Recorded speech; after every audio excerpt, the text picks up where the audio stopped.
doing today? Well, we're working on this Amstrad CPC6128, the color personal computer. That's what CPC apparently stands for.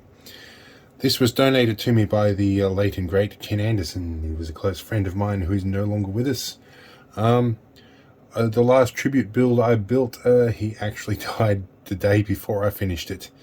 I was actually just finishing off the varnish. I'll put that link in the description in case you guys want to see that.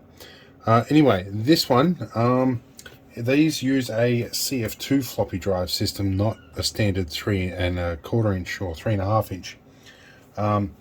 So there is a way to use this edge connector here for the second floppy drive on the back here to connect a standard 1.44 or 720K floppy drive, which I have.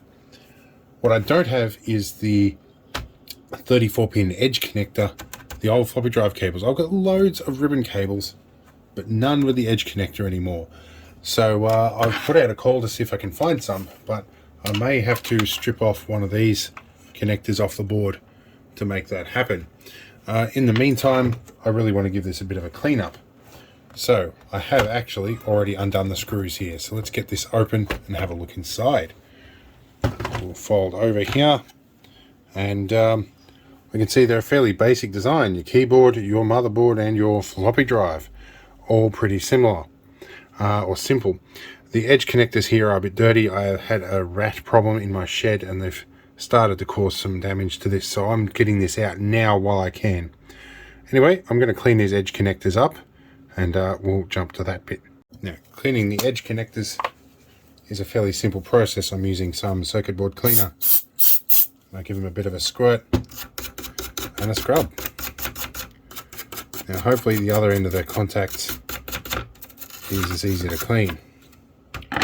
And the floppy drive is the one we want in here, particularly. Gives it a good clean up and get some oxides off them.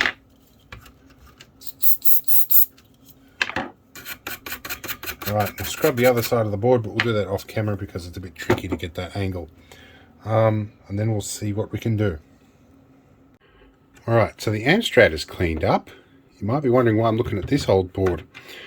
Well, for the first time in history, out of the 4 or 5 kilograms of floppy leads I've got, none of them have the card edge connectors on them. I think I gave a box for them away last year. So I have these edge connectors, and this little segment here is 1 pin longer than what I need. I reckon I can probably peel one of these off this board. You guys might recognize slot boards. I have seen far too many of these and I don't like them. So yeah, this one, I might just rip this off and see how we go. I'll find a way to do it. I would probably get in with the desoldering tool, but I think I'm going to use a big gas torch. I've got 2 of them. We'll see how we go. Alright, well, the connector's off. And I'm going to tell you now, it doesn't smell great in here at all. Lucky the extraction fans work in here. The board doesn't look great, but we weren't looking to save the board. Alright, now I'm going to try and cut this section off the end of this connector. And then it's going to be a long night. Alright, with the connector out and the pins cleaned up a bit, we're going to attach it to some prototype board. And hopefully we can make some kind of an adapter here. Stick all this down a little bit. I'm going to go through here and solder some stuff. You know what? We might change the zoom level. You guys seem to enjoy the close-ups of the soldering. See, my hand going to be in the way? Probably not. Alright. Got to be careful with prototype board that it doesn't bridge over what you're doing.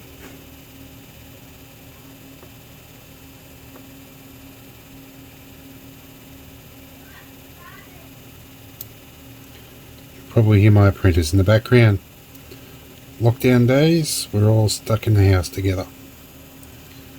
Right, where are we? Almost there. My blue tack is slipping slightly. Should have stuck this down properly. Alright, we've got another row to do. We'll be back. Alright, now in practice, I would normally put a socket on the other end of this, but I think I'm just going to solder the cable straight to it. Largely because I'm going to have problems involved in all of that anyway. So I might as well actually just do this, and I might find one that's got the flip in it, because I think I need to have the AB flip on here. Although I'm not sure, I'll look at it on the diagrams that I'm looking at the moment. But yeah, I might just connect it straight to this. It might just save me a whole bunch of extra nutting things out. Alright, I've been mucking around with some diagrams and just double checking everything is as it should be.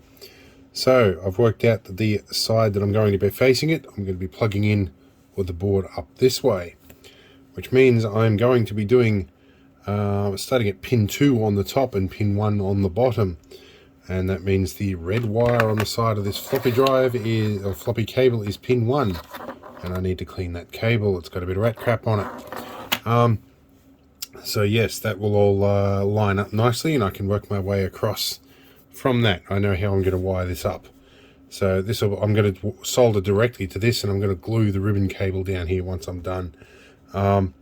So yeah, now the next thing I need to do, I have a whole bucket load of these, so not much love lost if I do this.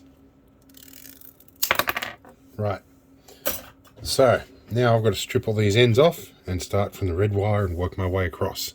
That is going to take a while. I'm not going to do that on camera because you guys don't want to see that. It takes way too long. But we'll go from there, and once we've got most of these soldered, we'll probably give you a couple of updates along the way. But once that's done, then we'll look at trying to do some connections. Alright, so about an hour later, actually probably about half an hour to do all this to get it all separated right. I've got it, I think, configured correctly. I have to go through and check for shorts now.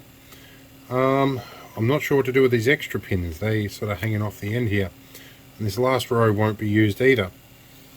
Now, there's a little bit of slack in this. It can move side to side, so I'm going to have to be very careful when I put this on. So these guys, I don't know where they're meant to go. I'm going to double check all the pin outs and find out. That could be because I've just used an IDE cable. I'm smart. So I'm pretty sure I'm going to have to undo all of this, or I can separate just the leads I need off this and rob the connector. I think I'm going to do that rather than resolder all of this. I hate it when you get this far and realize you've used the wrong size connector. Alright, so that little flip in there is very indicative of the A and the B drive. That is a floppy cable. That is an 80 pin. Alright, so what I need to do here firstly is mark where pin 1 is and then chop this off. But I'm going to do this just to make life a little easier. This bit's tricky, and this might be worth me showing how to do. I've had to do this a few times.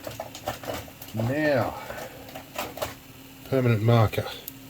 I know it's black and black, but it is relatively easy to see when you mark it this way.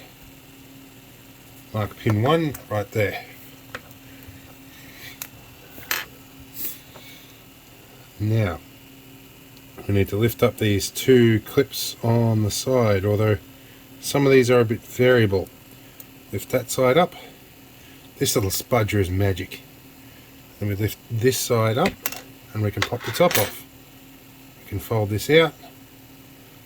Then we have to pry this clamp up, which sometimes is easy, sometimes is not. Okay, let's put it down like this. Put that off in a safe place. And we'll get this up eventually. I'm going to find a tissue. Alright, tissue located. Now, just making sure this isn't one of the... These come in a few different styles. Some of them have a clip that you can... that latches in. This guy doesn't. Plus, I don't think I've got the right tool to crimp these on here either, so just have to work with it as best we can. Yep, this one's got a couple of clips in here. Ah yes, this is the one. See here, we've got a couple of clips on the bottom. Okay, we need to work it past them. I may have busted this one, but I have a couple of spares. Yep, that one just crumbled. Alright, so that is never going to stay together again. So we start again on a new one. Oh, I've just cut that lead off. Let's piss that off out of the way. Right, I'm going to have to cut that one anyway. Let's try this one. We'll keep going until we get it right. I have like a whole box full of these things. So let's be back in a minute. Right, so the second one is of a style I much prefer. It's just got that top clamp instead of the two-piece system. So we will mark pin 1 in a location that I can see right there. And you see, if you've never seen in here, the pins connect in an offset fashion so that they can still connect sequentially along the ribbon. And now if you're careful with these, you can peel them off. But it takes a bit of skill, and I just pulled a pin out of the socket. So I've got to push that one back in. Which way is that pin coming out? Right, we'll peel it off this way first. Just a couple at a time. If you're lucky, he'll stay in the hole. He will not. Right, so that pin is going to be facing that way. Pull you out and then put you back in that slot exactly as you were. Okay. Push him back in a bit. Okay, now we can separate out the right number of conductors from the other cable. Alright, I've cleared some other distractions out of the way. Now we need a piece of the original stuff here, so we can go right to the end and match up exactly the right number of conductors. And you might be worried about these two different grades of cable being the same thickness. Well, they're the same width connectors, so they have to be the same pitch. Now, how are we going to do this? Spudger tool to the rescue. We'll probably be one pin too wide here, but better than one pin too short. We'll peel that one off. I'll run all the way along.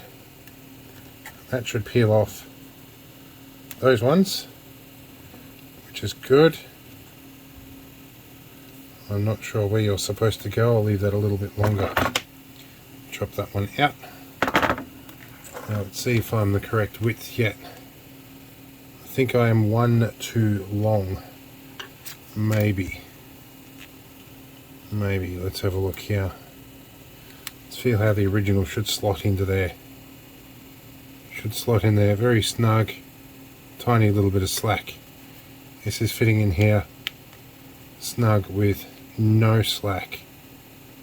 So I think I'm one wire off as expected, which would make sense because I'm going to end up with 2 wires spare on the end here, which is what I expected to see. So a couple of different indicators tell me that that's what we want to do. Take that one way off. I sort of expected that because when I laid this cable on top, I laid it in the grooves of the other ones, one row over. So when I look at this and they're sitting in the grooves, it is offset on that end and offset in the same direction on that end. We're good. Okay, now where did I put pin 1? Over that side.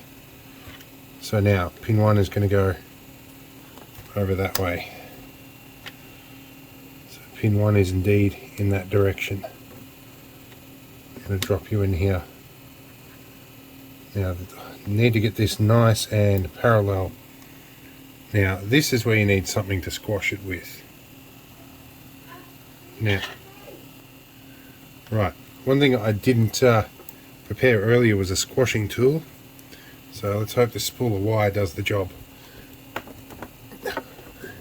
Normally you have a proper clamping tool for this. That has sort of seated it. We're going to need to actually punch through, so we're going to work our way along with a pair of pliers, and hopefully we can do this without busting it.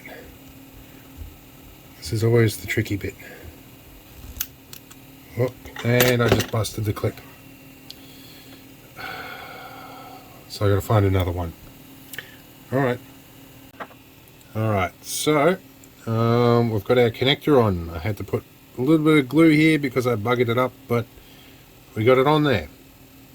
And it's all trimmed up nice and clean, and it's all properly seated. Everything looks like it's right. The additional 2 cables for the extra 2 pins here that we won't be using are now not populated, which makes sense. So all of that stacks up. Now, according to the tutorial I'm looking at, which if I'm lucky I can put a link to down the bottom as well, that will be, that says I've got to jump a couple of pins here. So I think I've got to do, where are we here? I've got to set the drive head, and I've got to do pin 33 and 34 and pin 1. Okay, so I've got a few to do. I've got to jump 3 sets of pins here. 2 sets. The other one's only if I want to make it primary A or B. So anyway, that's all good. So I've got to do these 2. Alright, let's do that and come back to it. Alright, so I'm taking my time to do due diligence so I don't destroy something.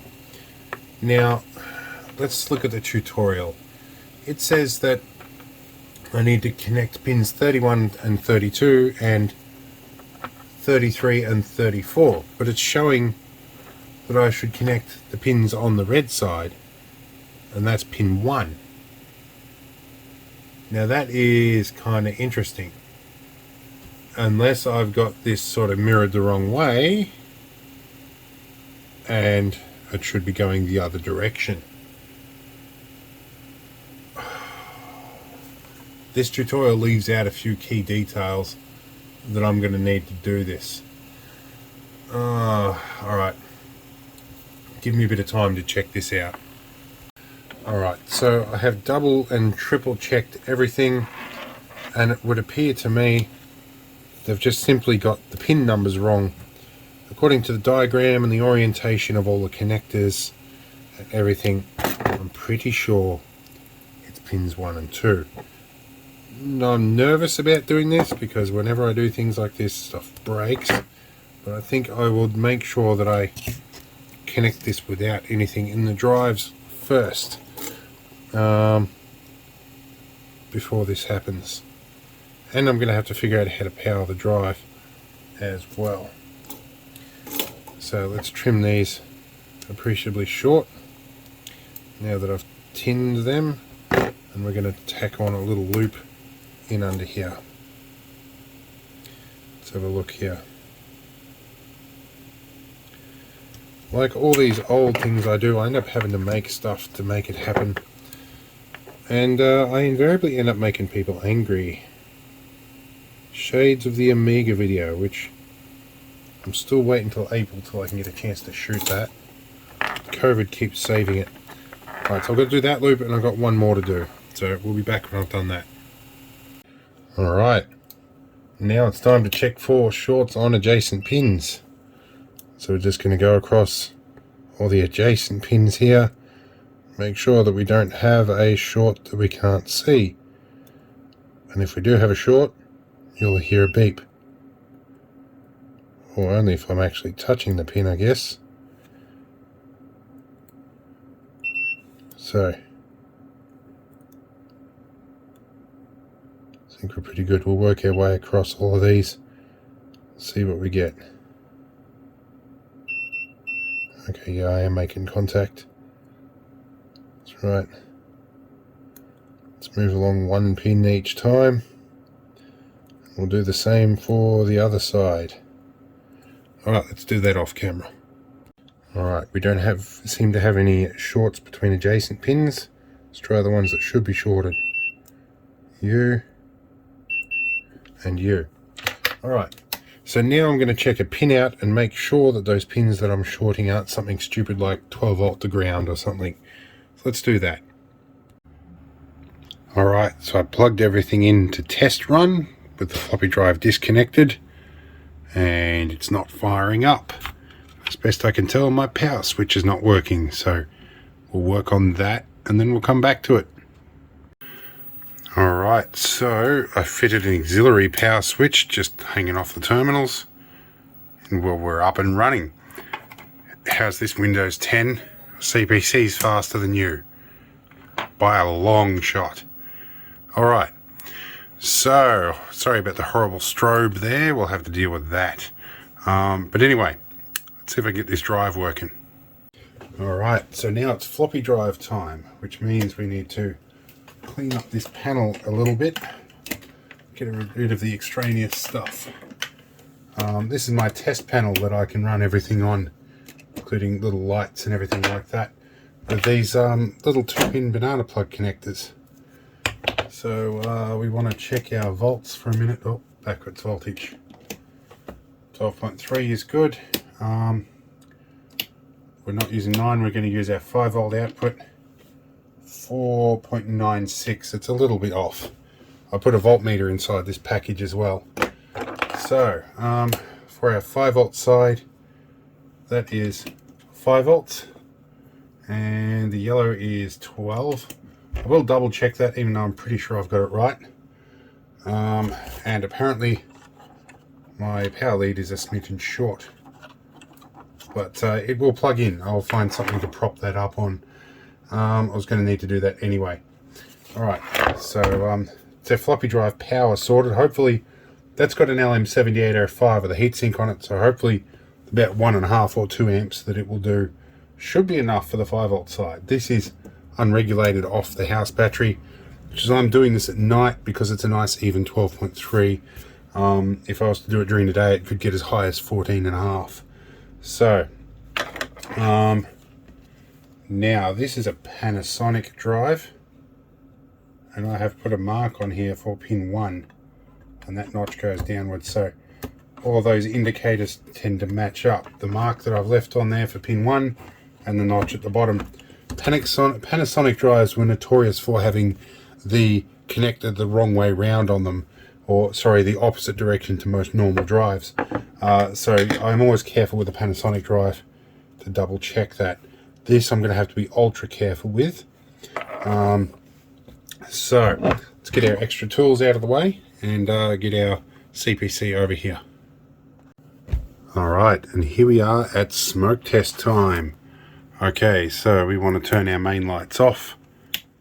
12 and 5 volts on. Floppy drive light. We'll turn this on. Okay, and then we'll see if we get smoke out of this. It's up. I hear that running. I hear that running too. Alright, I'm going to play with it for a bit and see what happens. Alright guys, sorry about the flickering. I have done as best I can with the exposure. We're going to take a CF2 floppy here, and we're going to whack that in. I have the 3.25 inch or 3.5 inch disconnected at the moment. For the moment, we're just going to go pipe A and see if we can get anything off the CF2 floppy. Right, good. We can see what's on here. Alright, let's eject that. Let's see if we can get our floppy hooked up and functional. Alright, I've got it turned off at the moment, but the result when I have the CF2 floppy in and I try and do a pipe A to log A drive and do a cat, it won't even get past actually changing to that drive. So something about this connector is changing that. I'm going to lift the lid and do a bit of sleuthing and check that everything is actually connecting where it should.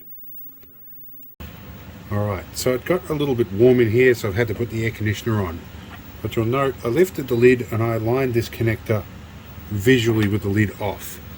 Then turned everything on. We can go do a category of what's on the floppy disk, so it's reading what's on the CF2 floppy. So I've got that bit right. Let's now plug the drive in. I have a different drive because the other one I tried to remove the connector from and I actually broke the header off here that feeds the or the ribbon cable to the drive motor there, or the head motor. So I have a different but still Panasonic drive, because that's just what I had hanging around. I've got a couple of dozen of these.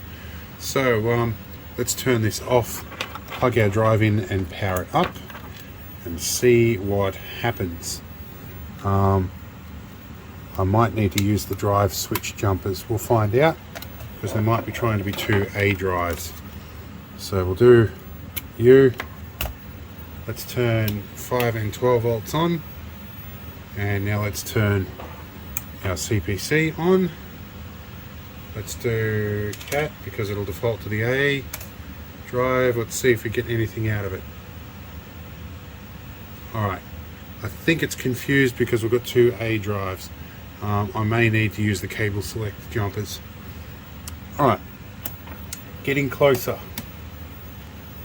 Alright, after careful probing and examination, I think I have this backwards. I'm looking at a picture on the screen, and now I'm 100% confident I have pin 1 on this in the right orientation. This I keep questioning. So I'm looking at the one in the picture, and these bits are facing up, and we have pin 1 on that end. However, classic thing with floppy drives, if you plug them in backwards, the light comes on and stays on. So I'm going to do a bit further sleuthing now. The thing is, what I questioned about this is when I'm jumpering the end 2 connections that they tell me to jumper, and that's saying 31 and 32, but that correlates to pin 1 and 2. So if that should be 31 and 32, then this is definitely backwards. Problem is, the picture they're showing doesn't have the notch on the connector, and some connectors didn't have that notch. Or you know what, the easy way is if I chop that notch off and plug it in the other way around. I think at this stage I can't screw anything else up too much, so let's see what we can do. Righto, well, El Noche is gone thanks to the flush cutters, and plug that in backwards, and I might have another crack at gluing the top on, or I'll plug it in gently. I think we'll go for gently and see what else we can do with this. Alright, so we are plugging this. Normally we would plug this in this orientation.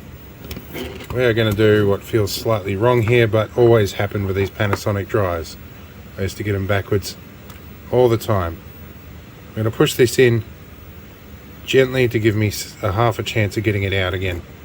Alright, so let's see what happens now. Now, just for the sake of continuity, I'm showing you what I have to do in order to line up this pin header, because I don't strictly have the right one. I have to open this up, and I have to eyeball the edge connector as I put this on and make sure everything is properly aligned. Alright, well, it would be a whole lot easier if I had the right plug for this. What is going on in there? Is there a pin that is not making contact? I really hope that is making contact. Otherwise I'm going to have to wait several weeks for the right things to show up and then make my own. Alright, so from here I want to take a beeper and test that. Where are my probes? MIA. These ones will do. Try this. Now, let's check. Pin 2 for a start is aligned.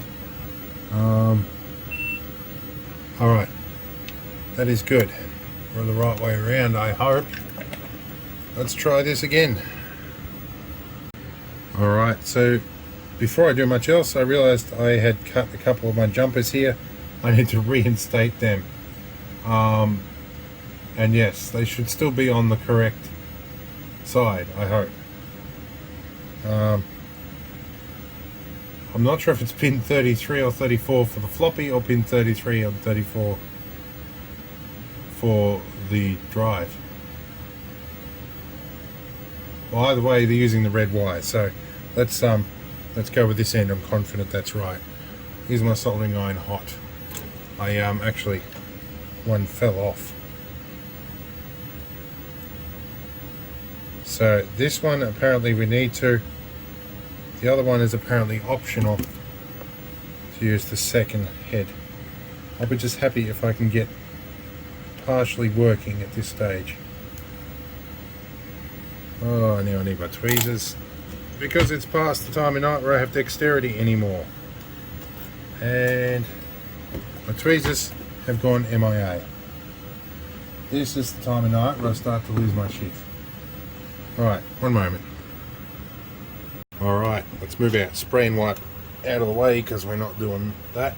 Let's go 5 volts, 12 volts on to the floppy. We've got power onto the monitor. Let's go CPC. Alright, we've got a disk in the CF2 drive. Let's do a cat and see what it comes up with. Alright, it is reading that. Okay. Alrighty, let's grab a disc. Okay, so while hunting around my shed for discs, I found a sealed brand new packet of unused 5 1/4 inch floppies that are labelled antique style, and I found a few other boxes of stuff. I thought this was going to be a box of brand newies, but it's not. I do have a bunch of brand new unused ones in here that are a bit dusty, and I have a couple of unopened boxes of brand new, never used floppies. So I think what we might do is I might chuck something in with something on it. I'm getting a little excited and hopeful here, and I know I probably shouldn't. Let's have a look. This one's got some writing on it. No idea what it is or whether it'll understand the partitioning on it. So my 5 volts hasn't dropped in the guts, so let's go Piper B. Oh, I heard it pick up. Ha! It changed. Let's try it, let's try. It's actually trying to read. Ha ha ha! 105, it actually read the disc. I have been sitting on this thing for 2 years, working out how I can back up data, and now I have a way. I could actually put a floppy disk emulator on this and put it all onto memory stick. But, okay. Let me have a think. Victory. I'm going to celebrate. Now, I'm not sure what file system this uses yet, but I have some floppies that I probably tried to format as 880K for Amiga, but they have the high density thing blocked off on them. So let's see if we can list what's on this. Okay, so it's reading something on here, but it's a little bit munted, so probably not going to understand that format, but it is reading something off these discs. Let's find all of these discs I have modified. So let's try the other box that I presume is new discs. There's a green one in here and a bunch of black ones, so black ones all appear to be brand spanking new. Let's see what we can do with these guys. Let's try this. Oh, that's nostalgic sounds. I've turned the air conditioning off so that you can hear it. Read fail. Okay, we'll cancel that. Brand new formatted disc. I'm not sure if it's a read fail or if it's not understanding it. Wonder if I'll have to format it as 720K or something. I'm going to do a bit more reading and then figure out how I can copy this. Alright, this strobing is horrible. I have to find a way to do this. Quite unexpectedly, I stumbled across a disc with a function called odd job, and it had a disk clone function in it, and it was a basic file. I managed to get that running. I've managed to teach myself how to load a file, and most of you guys that have come here expecting to see a professional work on these things are probably laughing your ass off right now when I had to figure out that I had to type load or run with the quotation marks. The very, very basics of this machine. But I am getting it to write some sectors to the disk, although it reckons this is write protected. So that should be easy to fix. We should be able to slide that little thingy over here. It is indeed write protected. Slide the little thingy over the hole. Can I do this one-handed? I can't. One moment.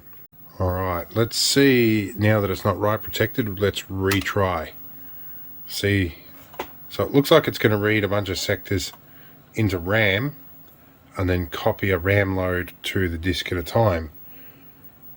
It's the first time I've tried actually writing to the floppy, or at least this one.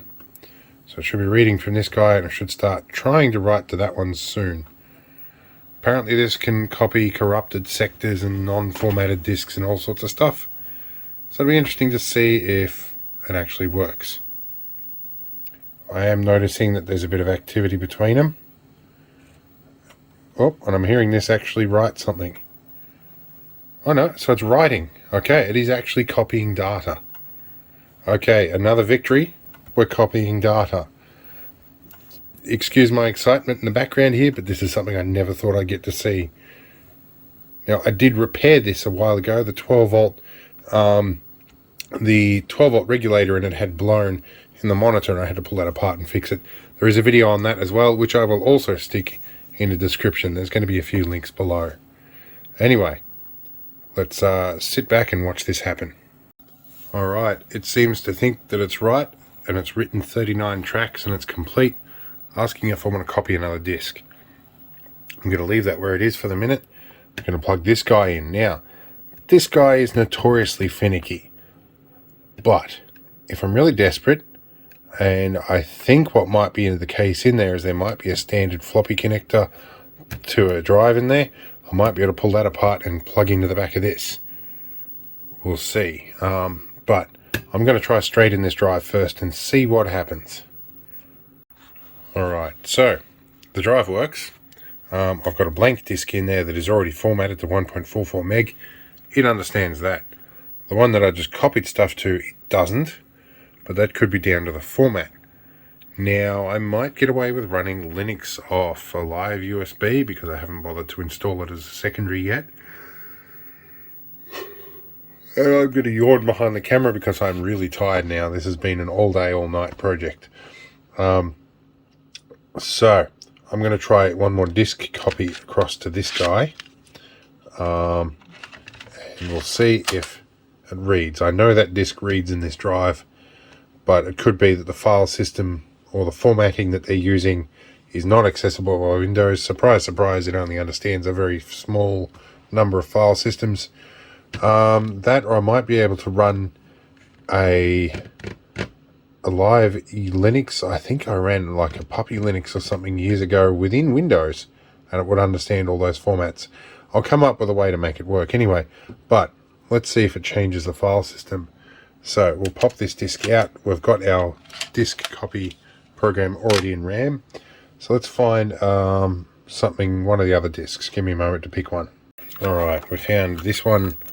I'm filming a lot of this one-handed, so you'll have to just deal with that. What's this one? This one is a master Tasword, Taspell. Oh, okay, if I had actually read this, I would have figured out how to load them a lot earlier. Alright, chuck that guy in. Blank disk in here, that disk in there. Yes, we want to copy another disk. Insert the source disk into drive A and the destination disk into B. Well, yes, we know for sure that's A and that's B. So, let's go. So, that one is definitely reading, which is good. So now it's going to read those sectors. We'll let it run through the read and then write process, and we'll see what Windows thinks of it. Alright, so it's had a write fail. Let's check. Are we write protected? No, we are not. It could be just down to the format that disk is in. I'm told something about it wanting to use 720k. Let's see if I can manage to format in 720k in Windows and see what happens. Alright, so I loaded up PowerShell in Windows 10 and it failed to format it at 720, apparently because the drive doesn't support 720k. You gotta be kidding me. The only USB drive I have supports that. Okay, well, I do have my workshop computer that does have a floppy port on it still, and it's got SATA and NVMe. So it's a crazy hybrid machine. Anyway, I can plug into a native floppy port and probably plug one of these Panasonics in that I know will do 720k. But it is formatting to 1.44, so yeah, we'll see what happens. Alright, so I'm back in this odd job program. And no, we can't read the disk in 1.44 meg format, but there is at CPC Mania apparently a program that will allow me to actually read the format that this will format them in. So I'm back in odd job. I'm going to get it to format the disk as, let's say, an IBM format. So I think that might be the way to go. Which drive? B drive. And this one is the one that's moving. Yep, so we have got it right. And it's actually formatting the disk. Okay, we'll see how this goes. Alright, so we're experiencing a write fail here. I'm not entirely sure why. It did write to it when we formatted it. I don't know what's going on here, so I'm going to have to see if I can do something else with this. Alright, so I've just been over my freshly formatted 1.44 meg floppy on drive B, and it says there's no format on any of the tracks. Got to track 39 and had a read fail. So I'm going to have to work the rest of that out later. I'm going to see what CPC Mania can do for me, and yeah, we'll call that another episode. But some progress, and I've got hope that I can actually back up my late mate's data, and there's some of his writings on these discs too. So we'll get there, and I'll see you in the next video.